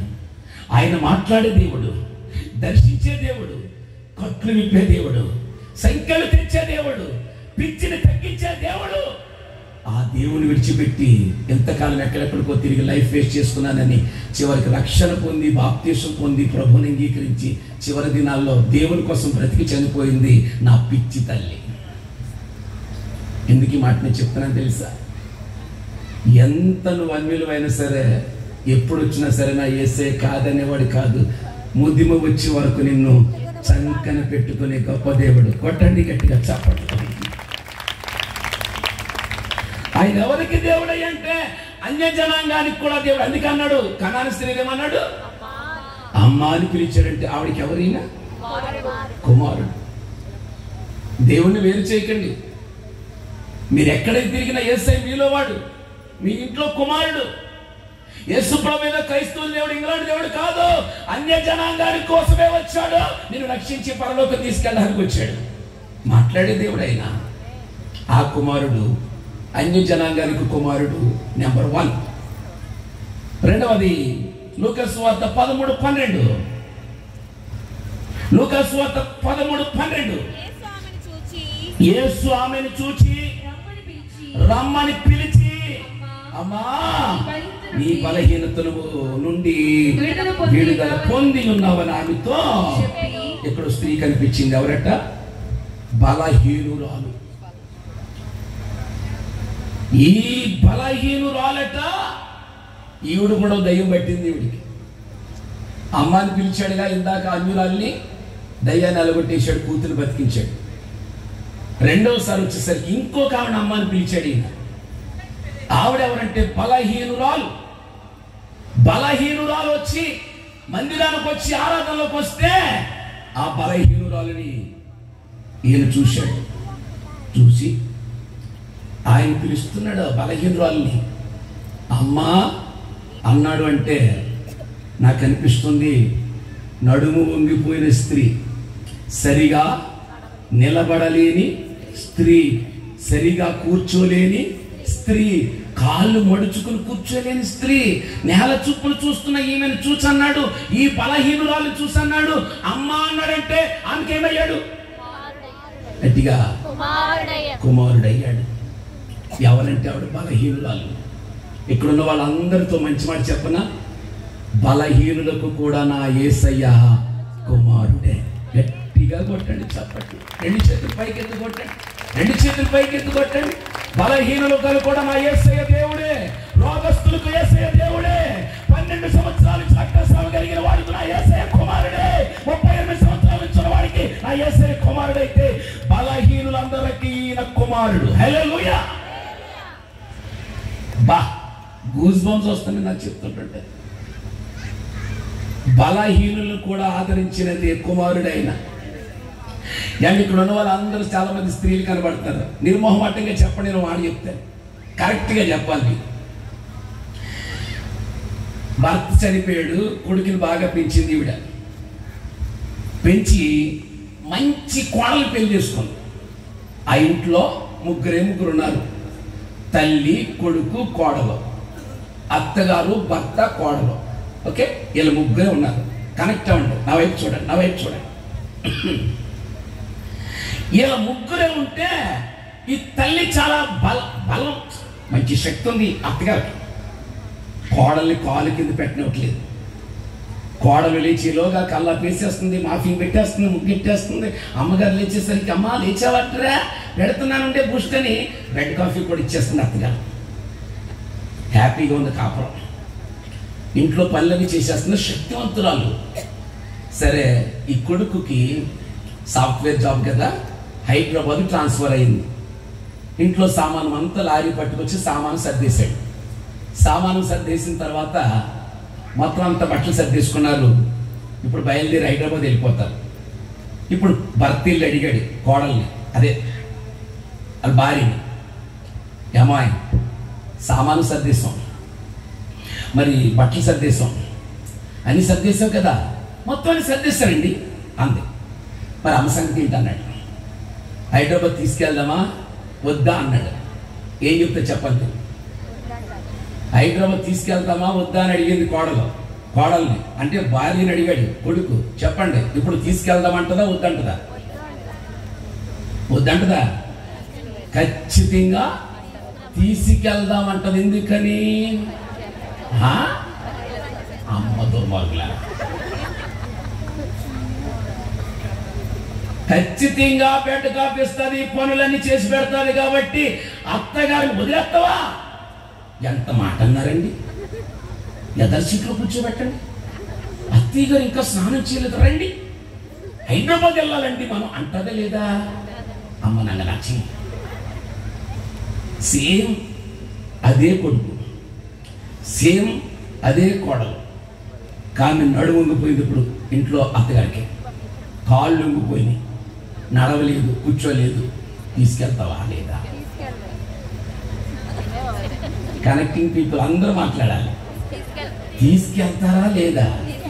చచ్చిన శరీరం అడిగితాడు. ఏమేమి మా అమ్మమ్మ పరిస్థితి ఏంటంటే ఇప్పటికే చచ్చిపోతున్నాయి అండి, మళ్ళా దాన్ని ఎక్కింతావా? దాన్ని తీసుకెళ్ళి ఏం చేద్దామని తీసుకెళ్ళి ఆ వృద్ధాశ్రమంలో పడాయంటది. అవునా?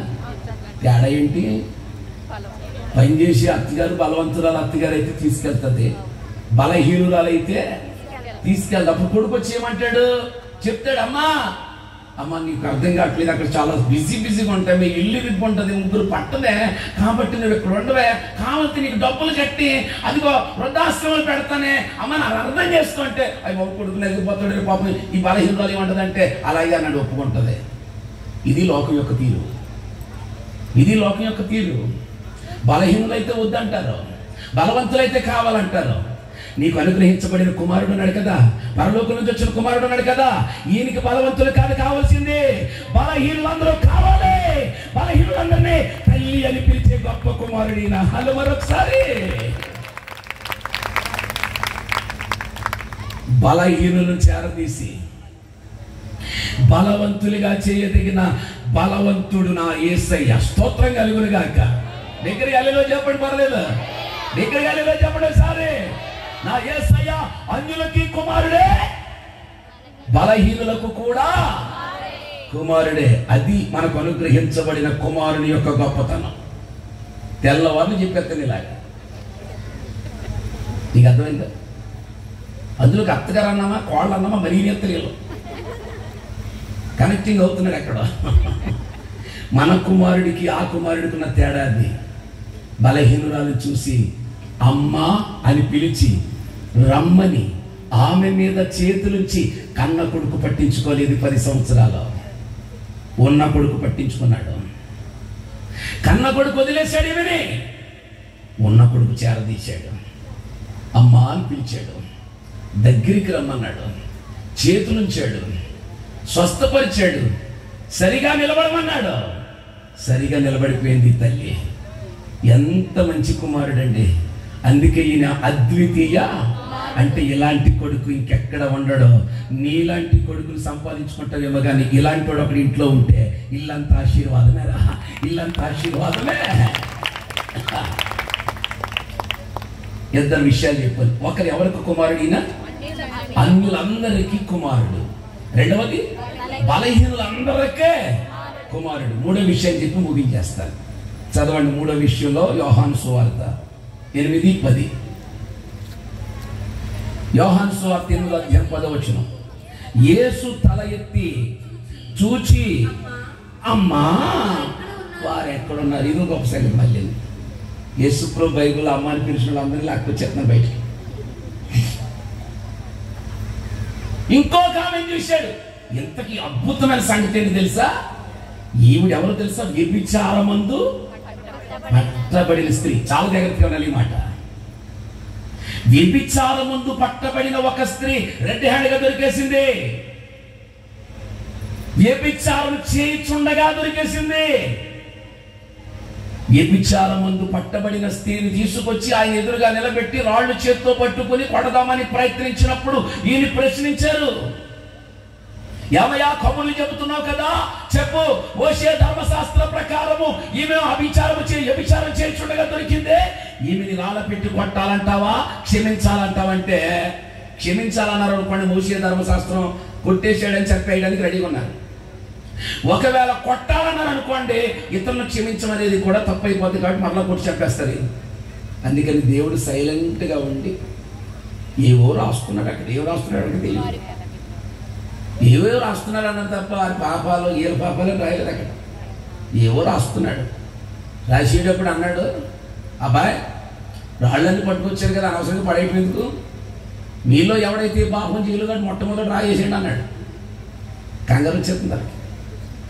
కంగారు వచ్చేసి మనం ఏదో పాపం చేసాం కదా, రాయేసేమని కానీ పాపం అని చెప్పడానికి మళ్ళీ మిగిలిన వాళ్ళని మా అమ్మలు కొట్టేస్తే అని చెప్పి వీళ్ళందరూ పిల్లలతో సహా వచ్చేసారట్టు కొట్టడానికి. వాళ్ళందరూ వెనక్కి జరిగిపోయిన తర్వాత ఒక్కతే మిగిలింది అక్కడ, వ్యభిచారమందు పట్టబడిన స్త్రీ. అప్పుడు తల ఎత్తి ఆమెను చూచి ఏమన్నాడు తెలుసా? చెప్పాలి గట్టిగా, అమ్మా అన్నాడండి. ఎవరిని?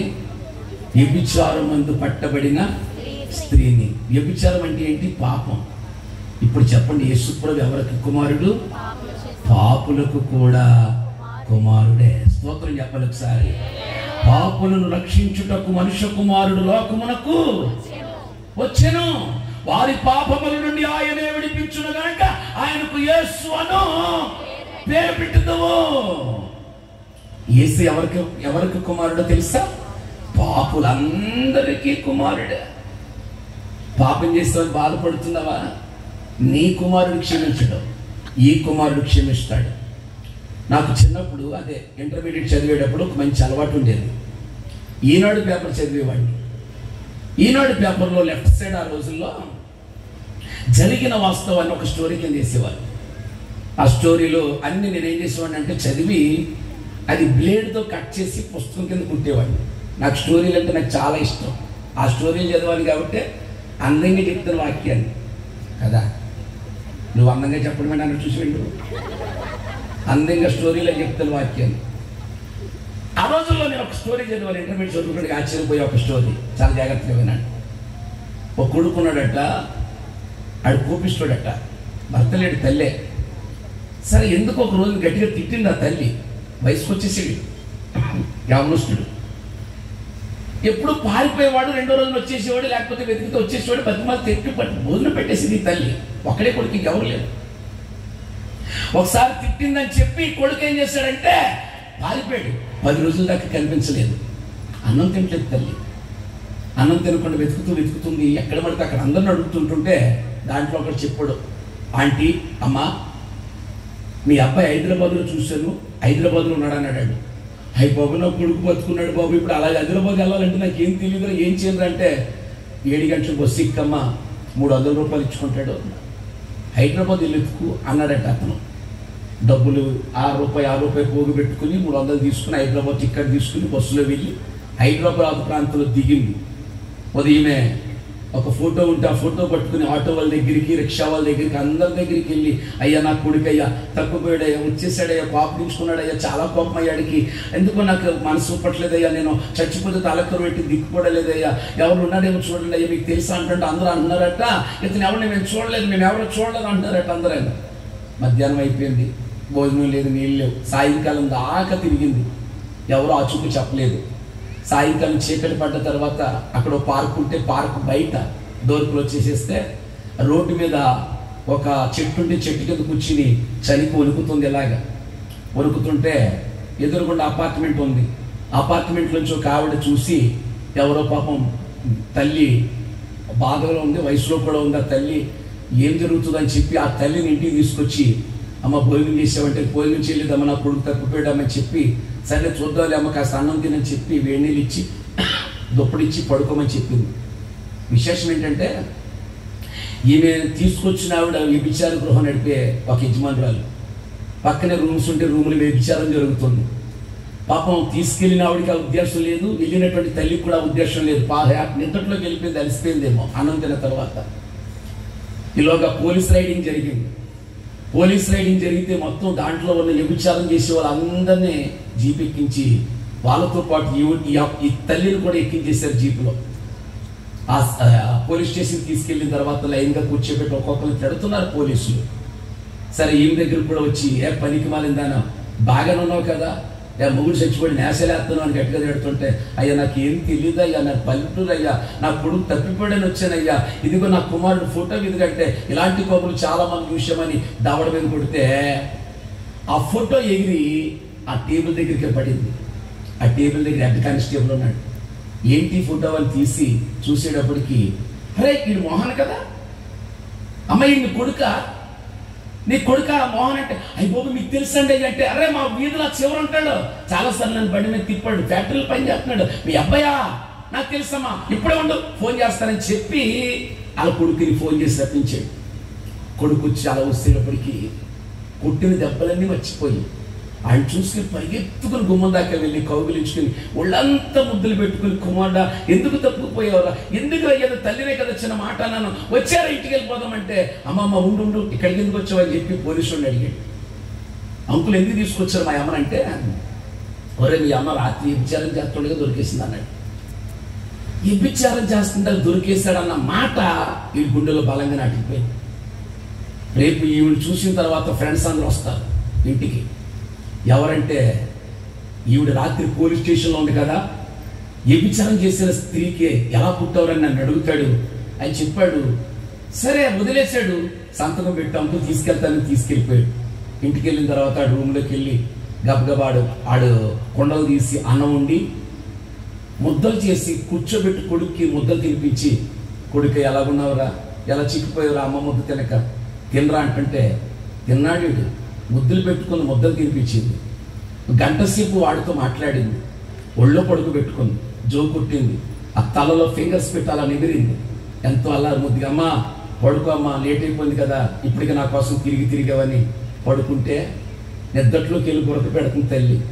ఈ లోపల ఈ కొడుక్కి అది నాటికిపోయింది కదా, వ్యభిచారం చేస్తున్నది దొరికేసాడని ఆ అవమానం నా మీద ఏలుబడి చేస్తుంది అనుకుని బయటికి వెళ్ళి పెద్ద రాయి పట్టుకొచ్చి నిద్రపోతున్న తల్లి నెత్తి మీద వేసి కొట్టేసి గిలిగిలా కుట్టుకుంటూ, ఎలా కుమారుడు చేయి జారిపోయిందా బాబా అంటుంటే, ఆ గిలగిలా కొట్టుకుంటున్న తల్లిని చూసి నివ్వెరిపోయాడు. రక్తం మడుగులో కొట్టుకుని ప్రాణం విడిచిపెట్టేసింది. ఈ లోపల పోలీసు అయినా ఇంటికి వచ్చాడు. లోపల తలిపేసిన తర్వాత, రే మోహనం, రే మీ అమ్మ వ్యభిచారం చేయలేదురా, చాలా మంచిదిరా, ఆమె చెప్పింది, వచ్చి పండుకుంటే ఆశ్రమం ఇచ్చినట్టు దుప్పటి కప్పుకొని పండుకుంటే వ్యభిచారంలో పట్టబడ్డమే తీసుకొచ్చేసావురా, ఒరే బాబు అమ్మ చాలా మంచిదిరా అని అప్పుడు చెప్పాడంట. అప్పటికి తల్లి చచ్చిపోయింది. లోపలికి దొరికాడు, శిక్ష విధించారు. ఆ శిక్ష విధించిన తర్వాత శిక్షను అనుభవించి బయటకు వచ్చిన తర్వాత కుర్రోడు చెప్పిన సాక్షి ఏంటో తెలుసా, ఒక అనుమానం వస్తుందని నాకు తల్లిని చంపేసిన దుర్మార్గుడిని, ఇలాంటి తప్పు ఎవరు చేయొద్దని ఒక స్టేట్మెంట్ ఇచ్చాడు వాడు. ఎందుకు ఈ స్టోరీ మీకు నేను చెప్పాను తెలుసా, వ్యభిచారం చేసిందన్న అభియోగం మోపబడితేనే, ఒక చెయ్యకపోయినా చేసిందని చెప్పిన కారణం చేత రక్త సంబంధి అయిన రక్తం ఉన్న కొడుకు అన్నం ముద్దలు తినిపించి తల నిరిమి ముద్దులు పెట్టుకున్న తల్లిని కూడా చూడకుండా రాయిని వేసి చంపేసిన ఆ కుమారుడు చంపేస్తే, పరలోకము నుంచి వచ్చిన కుమారుడు చంపలేదరా, నీ కోసం చనిపోయి నిన్ను బ్రతికించిన కుమారుడు డైరెక్ట్ గా దొరికిన ఆమెను కూడా అమ్మా అని పిలిచిన లోక రక్షకుడు నా యేసయ్య. కొట్టేసి వెళ్ళిపోండి.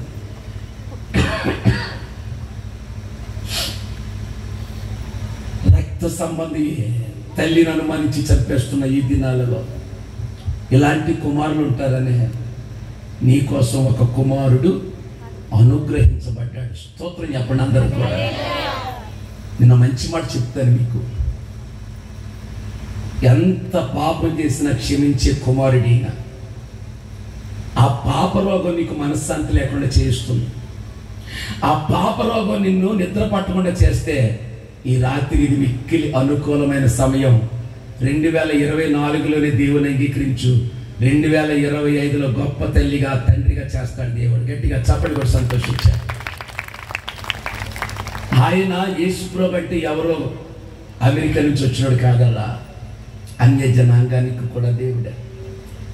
యేసుప్రభు ఎవరో బలం కలిగిన వాళ్ళకి దేవుడు కాదల్లా, బలహీనులకు కూడా దేవుడే.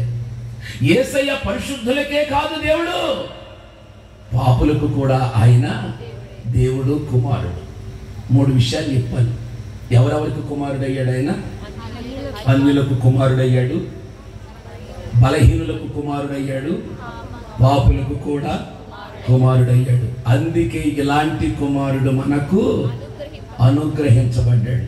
మీరందరూ ధన్యులు. రాత్రి తల తిప్పకుండా వాక్యం విన్నారు, కళ్ళు తిప్పకుండా వాక్యం విన్నారు, కంగారు పడకుండా వాక్యం విన్నారు, లేచి వెళ్ళకుండా వాక్యం విన్నారు. ఇంకా చాలామంది ఈ పక్క ఆ పక్క ఉన్న చాలా తమ్ముళ్ళు కూడా చాలా క్రమశిక్షణగా వాక్యం విన్నారు. అదే కుమారుడు కష్టకాలం వచ్చినప్పుడు తండ్రిగా మారాడు. అదే తనయుడు తండ్రిగా మారిన తనయుడు మనందరికీ దేవుడిగా మారాడు. అదే దేవుడు నిత్య జీవం ఇచ్చి రేపు అక్కడ మనల్ని ఆదరించడానికి గొప్ప దేవుడు, మహాదేవుడు, స్తోత్రార్హుడుగా మారబోతున్నాడు. ఆ మహాదేవుని అంగీకరించగలిగితే పరలోక రాజ్యంలో మనం ఆనందిస్తాం. అదే నిజమైన క్రిస్మస్. అందుకని కుమారుడి గురించి ఏం చేయాలి అక్కడే రాస్తాడు. అద్వితీయ కుమారుని యందు విశ్వాసముంచు ప్రతివాడు అన్నాడు. వింటున్నారా? వచ్చి వాక్యం విని వెళ్ళిపోవటం కాదు, విశ్వసించండి. ఆ కుమారుని నమ్మండి. క్రిస్మస్ ప్రతి జీవితానికి ఒక మలుపు అవ్వాలి. ఈరోజు ఇన్ని వేల మందిలో నేను మాట్లాడాను కదా, ఒక్క కుమారుడితో మాట్లాడిన వాడి జీవితంలో ప్రతిరోజు క్రిస్మస్సే. ఒక్కడితో మాట్లాడిన వాడి జీవితంలో ప్రతిరోజు క్రిస్మస్సే. ఏదో పెట్టుకుందామని విజయ్ కుమార్ అయ్య గారు ఈరోజు మీ అందరి కోసం క్రిస్మస్ పెట్టాడు తప్ప, వారి ఇంట్లో రక్షణ వచ్చిన నాటి నుండి వాళ్ళ ఇంట్లో ప్రతిరోజు క్రిస్మస్సే. క్రిస్మస్ అంటే డిసెంబర్ నెలలో చేసుకునేది కాదు. రక్షణ పొందిన నాటి నుండి ప్రతిరోజు క్రిస్మస్సే. ఆరాధన చేస్తుంటే క్రిస్మస్, పాటలు పాడుతుంటే క్రిస్మస్, వాక్యం చదువుతుంటే క్రిస్మస్, మందిరానికి వెళ్తుంటే క్రిస్మస్, దేవుడి గురించి వాక్యం వింటుంటే క్రిస్మస్. ఒక డిసెంబర్ నెలలో చేరిపోయే దేవుడు కాదు, ప్రతిరోజు తోడుగా ఉంటాడు. కాబట్టి అలాంటి కుమారుడిని మీరు వెళ్తూ వెళ్తూ ఈ కుమారుడి కంటే నా కుమారుడు ఇలాగన్నా చెప్పి రేపు పొద్దుట మీ కొడుకులందరినీ నా పేరెట్టి తిట్టకండి. ఆడు నన్ను తిట్టేస్తాడు, అసలు వయసులో ఉంటాడు, ఎక్కడ చోట వేసేస్తాడు. ఇన్ని గొడవలు లేకుండా మనందరికీ ఒక కుమారుడు అనుగ్రహించబడ్డాడు. అలాగ అనుగ్రహించబడ్డాడు కాబట్టి ఇది క్రిస్మస్ అయింది. ఈ క్రిస్మస్ ఆనందంలో ఆ కుమారుడిని మీ ఇంట్లో తీసుకెళ్తే నిన్ను ముదిమ వచ్చి వరకు ఎత్తుకునే కుమారుడు, పాపములు క్షమించే కుమారుడు, స్వస్థపరిచే కుమారుడు, బాధలు తీసే కుమారుడు, ఇలాంటి కుమారుడు ప్రతి ఒక్క ఇంట్లో ఉండాలని ఆశీర్వదిస్తూ మాటలు ముగిస్తున్నాను.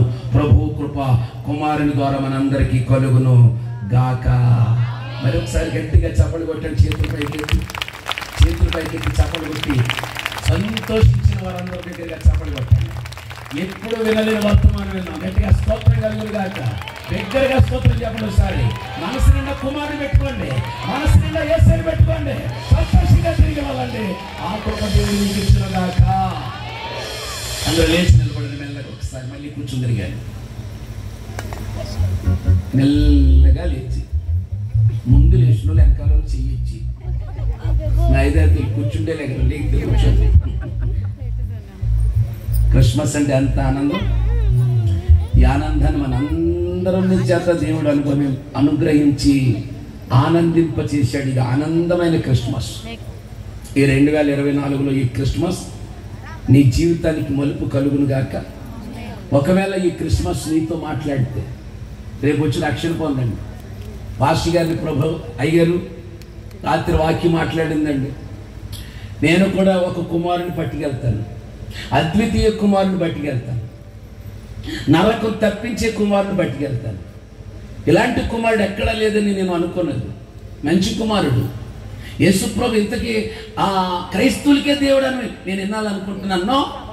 అన్య జనాంగానికి కూడా దేవుడు అని ఇప్పుడే తెలిసింది. ఆయన బలవంతులకే దేవుడని ఫీల్ అవుతున్నాను. నో, బలహీనులకు కూడా దేవుడే. ఆయన పరిశుద్ధులకే దేవుడు అనుకుంటున్నాను, పాపులకు కూడా దేవుడే. ఆయన అలాంటి కుమారుడు మాకు అనుగ్రహించబడ్డాడు. బా, ఎంత బాగా విన్నారు మీరు. ఇప్పటిదాకా చాలా క్రిస్మస్లకి వెళ్ళాను నేను. ఇంకో గంటనే చెప్పాలనిపిస్తుంది.